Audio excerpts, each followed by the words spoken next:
ننتقل إلى صحيح مسلم. صحيح مسلم الطبعة التركية، كتاب الصيام، باب صوم يوم عاشوراء. صحيح مسلم طبعة تركية، كتاب الصيام، باب صوم عاشوراء، تسلسل 126، رقم الحديث 1129 أيضا عن حميد أنه سمع معاوية ابن أبي سفيان خطيبا بالمدينة، يقول يعني في قدمة قدمها، في زيارة من زياراته للمدينة، هناك قال في موسم حج. إذن حميد يقول أنه سمع معاوية بن أبي سفيان خطيبا بالمدينة خطبهم يوم عاشوراء فقال: أين علماؤكم يا أهل المدينة؟ سمعت رسول الله صلى الله عليه وآله وسلم، سمعت رسول الله يقول لهذا اليوم: هذا يوم عاشوراء ولم يكتب الله عليكم صيامه، ولم يكتب الله عليكم صيامه، ولم يكتب الله عليكم صيامه.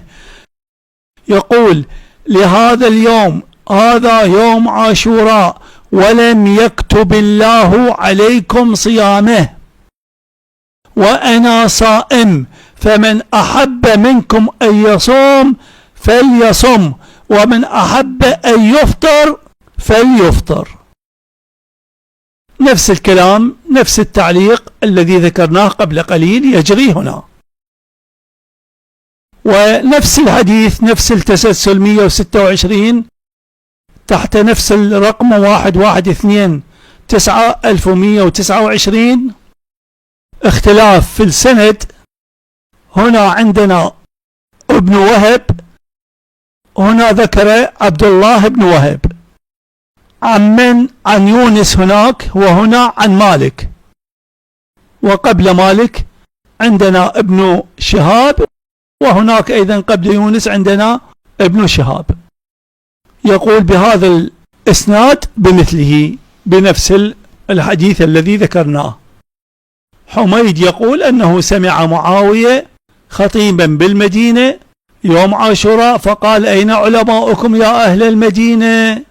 سمعت رسول الله يقول لهذا اليوم: هذا يوم عاشوراء ولم يكتب الله عليكم صيامه، وأنا صائم، فمن أحب منكم أن يصوم فليصم، ومن أحب أن يفطر فليفطر. صحيح مسلم الطبعة التركية، كتاب الصيام، باب صوم يوم عاشوراء، تسلسل 126، رقم الحديث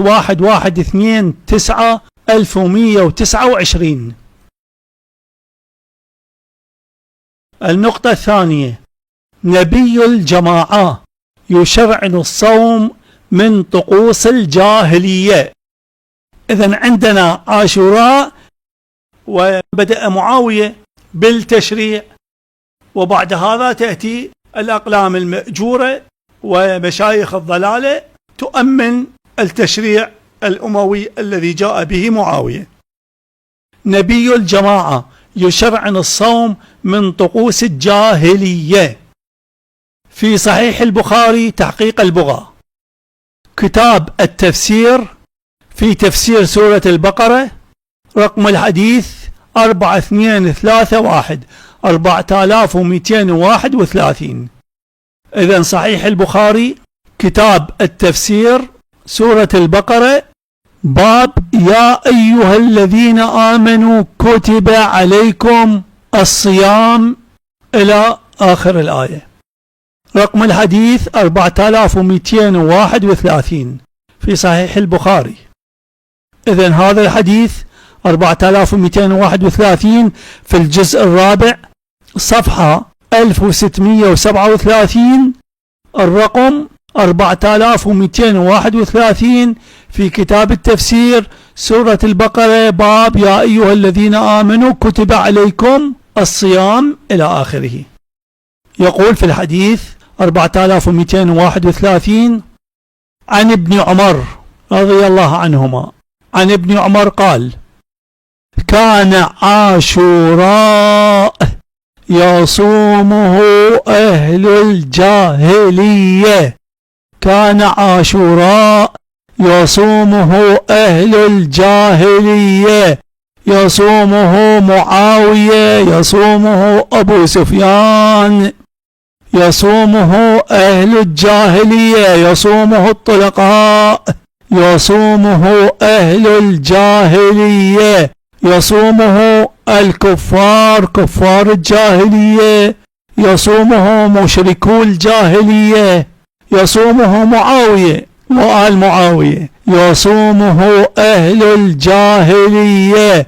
كان عاشوراء يصومه أهل الجاهلية، طقس جاهلي، صيام يوم عاشوراء من الجاهلية، من الوثنية، من الصنمية، من الأوثان، من الأصنام، من كفار قريش، من مشركي قريش، من طقوس الوثنية، من طقوس الصنمية، من طقوس الجاهلية. كان عاشوراء يصومه أهل الجاهلية، فلما نزل رمضان قال: من شاء صامه ومن شاء لم يصمه. إذن هنا عندنا التشريع من أين؟ من الجاهلية، من الجاهلية. وهذا الحديث ليس فيه تشريع، هذا الحديث يتحدث عن صيام عاشوراء من قبل أهل الجاهلية. إذن لا يوجد حديث عن صيام النبي وعن صيام المسلمين. إذن عندنا عاشوراء كان يصومه أهل الجاهلية، فلما نزل رمضان قال: من شاء صامه ومن شاء لم يصمه. هذا المدعى. هل يوجد صوم للنبي هنا؟ لا يوجد صوم للنبي هنا.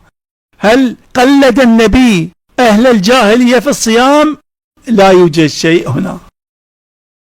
أكثر ما يستفاد من هذا أن القوم الذين دخلوا الإسلام بقي الكثير منهم، استمر الكثير منهم على طقوس الجاهلية وعلى شريعة الجاهلية من الصيام في عاشوراء.